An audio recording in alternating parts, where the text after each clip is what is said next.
नमस्कार बच्चों। आज के इस वीडियो में हम सिंक्रोनस मोटर के स्टार्टिंग मेथड्स के बारे में समझेंगे। मीन्स आइए अब हम अपने सिंक्रोनस मोटर को स्टार्ट करते हैं। हम समझते हैं कि उसके प्रॉब्लम्स की वजह से वो स्टार्ट नहीं हो रहा है, तो ऐसे क्या चेंज हम करेंगे कि वो सेल्फ स्टार्ट हो जाए। और अगर सेल्फ स्टार्ट नहीं भी हो रहा है तो किन किन मैकेनिज्म को हम यूज करके उसको स्टार्ट करेंगे। मैं तो ऐसा मानता हूं बच्चों कि किसी भी तरीके से जो रोटर का जीरो इनिशियल रोटेशन था, अगर उसको मैं सपोर्ट करूं और उसके जीरो इनिशियल रोटेशन को समहाउ उस रोटेशन वैल्यू तक लेके आऊं, उतनी स्पीड दूं ताकि स्टेटर की high speed rotating magnetic field और रोटर के मैग्नेटिक पोल एक दूसरे के साथ लॉक हो जाए और साथ में रोटेट होने लगे, तो मेरा प्रॉब्लम खत्म हो जाएगा और मेरा सिंक्रोनस मोटर रोटेट होने लगेगा। आइए इसको बहुत एक ट्रेडिशनल तरीके से ना समझ के एक इसको अपने एग्जाम्पल से कोरिलेट करने की हम कोशिश करते हैं। मतलब जस्ट एक एग्जांपल कि जैसे मेरे पास स्टेशनरी रोटर है, यानी उसकी रोटेटिंग मैग्नेटिक फील्ड जिसको हम रोटेट कराते हैं, और दूसरा मेरे पास रोटर है जो कि खुद ही रोटेट हो रहा है। तो यहाँ मैं एक कंडीशन एक ले रहा हूँ कि दो एथलीट एक दूसरे एक साथ रेस करने वाले हैं। यानी जहाँ पे एक जो एथलीट है वो हमारे स्टेशनरी रोटर स्टेशनरी स्टेटर, यानी उस कंडीशन में जिसके रोटेटिंग मैग्नेटिक फील्ड है, और दूसरा जो एथलीट है वो जीरो इनर्शिया के साथ स्टेशनरी रोटर है।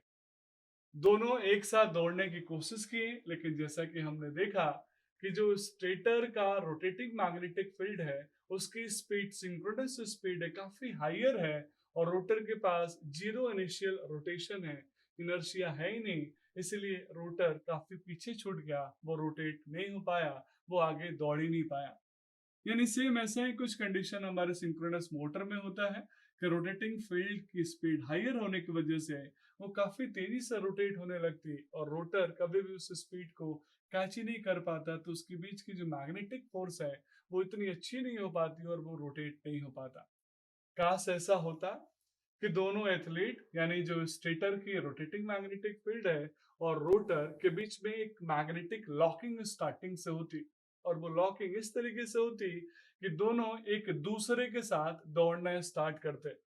जैसे आप देख पा रहे होंगे, जब दोनों एक दूसरे का हाथ पकड़ के दौड़ रहे हैं, उस कंडीशन में दोनों एक दूसरे के साथ ही दौड़ेंगे और एक दूसरे के साथ इस अपने रेस को फिनिश करेंगे। यानी यहाँ दोनों के बीच में एक लॉकिंग है।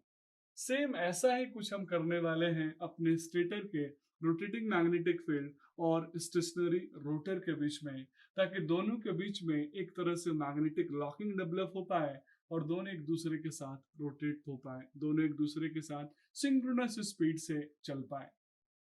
तो आइए बच्चों, इसी कंसेप्ट को ध्यान में रख के हम सिंक्रोनस मोटर के कुछ स्टार्टिंग मेथड्स को समझते हैं।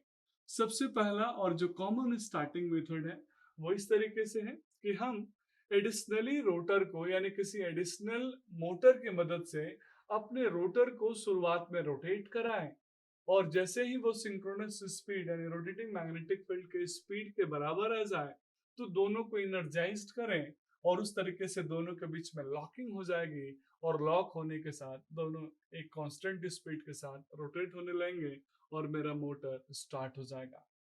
दूसरे तरीका और है कि मैं अपने जो भी हमारे पास ट्रेडिशनल मशीन है, उस मशीन में हम कुछ ऑक्सिलरी मतलब मोटर लगाएं, चाहे ऑन लोड कंडीशन में या फिर हम किसी अदर तरह की वाइंडिंग का डेवलपमेंट करें। तो इसको हम ऐसे बाइफरगेट कर सकते हैं बच्चों कि सिंक्रोनस मोटर को स्टार्ट करने के लिए मैं सबसे पहले ऑक्सिलरी मोटर लगाऊंगा। ऑक्सिलरी मोटर हमारे पास दो ही ऑप्शन में बचे हैं। सबसे पहला है इंडक्शन मोटर। लेकिन ये क्या इंपॉर्टेंट क्वेश्चन बनता है कि इंडक्शन मोटर जब आप लेंगे तो ध्यान रखेंगे उस कंडीशन में कि हमारा जो मशीन है उसकी जो नंबर ऑफ पोल है वो ज्यादा हो, क्योंकि इंडक्शन मोटर की जो रोटर की स्पीड होती है, यानी खुद की जो स्पीड होती है, वो कभी भी सिंक्रोनस स्पीड को अचीव नहीं कर पाता। उसकी रोटर की स्पीड सिंक्रोनस स्पीड से कम होती है, इसीलिए तो उसमें स्लिप होता है। तो उस कंडीशन में अगर मुझे रोटेटिंग फील्ड की स्पीड को अचीव कराना है तो सिंक्रोनस मोटर को हम इस तरीके से सेलेक्ट करेंगे कि उसकी जो स्पीड है वो कम है, यानी 4 पोल का मिनिमम हमें सिंक्रोनस मोटर लेना पड़ेगा, क्योंकि 4 पोल के लिए कितनी होगी synchronous speed, N S equal to 120 F upon P, यानी 120 इंटू 50/4 आप करेंगे तो लगभग में 1500 आरपीएम आएगा। और अगर आप 2 पोल का इंडक्शन मशीन लेंगे तो वो लोडेड कंडीशन में भी 2800 आरपीएम से चलेगा। तो यही कंसेप्ट यहाँ पे ध्यान रखिएगा कि जब आप ऑक्सिलरी मोटर इंडक्शन मोटर लेंगे तो आपका सिंक्रोनस मोटर 2 पोल का नहीं बल्कि 4 पोल का होना चाहिए। दूसरा ऑप्शन है हमारे पास पुराना मोटर, यानी that is called auxiliary DC motor. Auxiliary DC motor लेके मैं अपने सिंक्रोनस मोटर को के रोटर को इनिशियली इनर्शिया दे सकता हूँ, और जैसे ही वो सिंक्रोनस स्पीड के आसपास आएगा मैं एक्साइटेशन देके दोनों को सिमिक सेल्फ स्टार्ट कर सकता हूँ, यानी रोटेट करा सकता हूँ। दूसरा तरीका है बच्चों कि हम यहाँ पे ऑक्सिलरी मोटर नहीं लगाएंगे, लेकिन हमारे पास आज के टाइम में पावर इलेक्ट्रॉनिक्स है जिसमें हम फ्रीक्वेंसी को वेरिएबल कर देंगे। इसको मैं कुछ ऐसे समझाने की कोशिश करता हूँ कि अभी तक हमने रोटर साइड से सपोर्ट किया रोटेट होने के लिए, अब हम स्टेटर साइड से सपोर्ट कर रहे हैं, यानी स्टेटर की जो रोटेटिंग मैग्नेटिक फील्ड की स्पीड है उसको मैं धीमा कर दूं। आपने देखा होगा कैसे हमने दो एथलीट की स्टोरी से समझा था। आप उसको वहां से भी कोरिलेट कर सकते हैं कि अभी तक हम दूसरे एथलीट को सपोर्ट कर रहे थे, यानी एक एथलीट तेजी में चल रहा है तो हम बाइक से दूसरे एथलीट को के साथ उसको दौड़ाएं, और जब दोनों साथ में हो जाए तो फिर एक साथ दौड़ने लगेंगे। दूसरा तरीका ये है कि पहला एथलीट अपनी स्पीड को कम कर ले।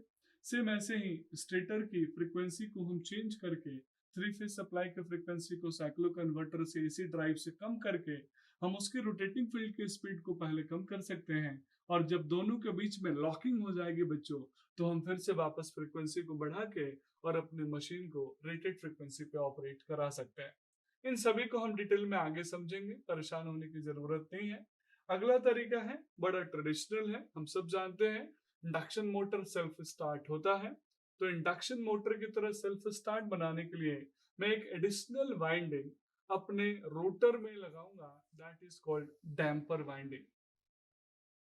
यानी रोटर के पोल्स पे, रोटर का जो हमारा पोल फेस है वहां पे हम मोटे मोटे रॉड्स लगाएंगे कंडक्टर के, शॉर्ट सर्किट करेंगे यानी डैम्पर वाइंडिंग लगा के हम अपने मोटर को as a induction motor start करेंगे। और एक बार जब वो स्टार्ट हो गया तो उसको हम मैग्नेटाइज करके यानी दो एक्साइटेशन देके रोटर को हम उसको सिंक्रोनस मोटर की तरह रोटेट करा सकते हैं। तो ये कुछ मेथड है बच्चों जिसमें हम स्टेटर साइड के साथ साथ रोटर साइड दोनों तरीके से अपने सिंक्रोनस मोटर को स्टार्ट कर सकते हैं। आइए एक एक करके इन सभी को डिटेल में समझते हैं कि स्टेटर साइड से और रोटर साइड से स्टार्ट करने में हमें किन किन प्रॉब्लम्स को फेस करना पड़ेगा, और साथ में कौन सा मेथड ज्यादा कॉस्ट इफेक्टिव है, और किस मेथड को हम ऑन लोड के लिए स्टार्ट करेंगे और किस मेथड को हम नो लोड के लिए स्टार्ट करेंगे। That's all about this video. Thank you so much.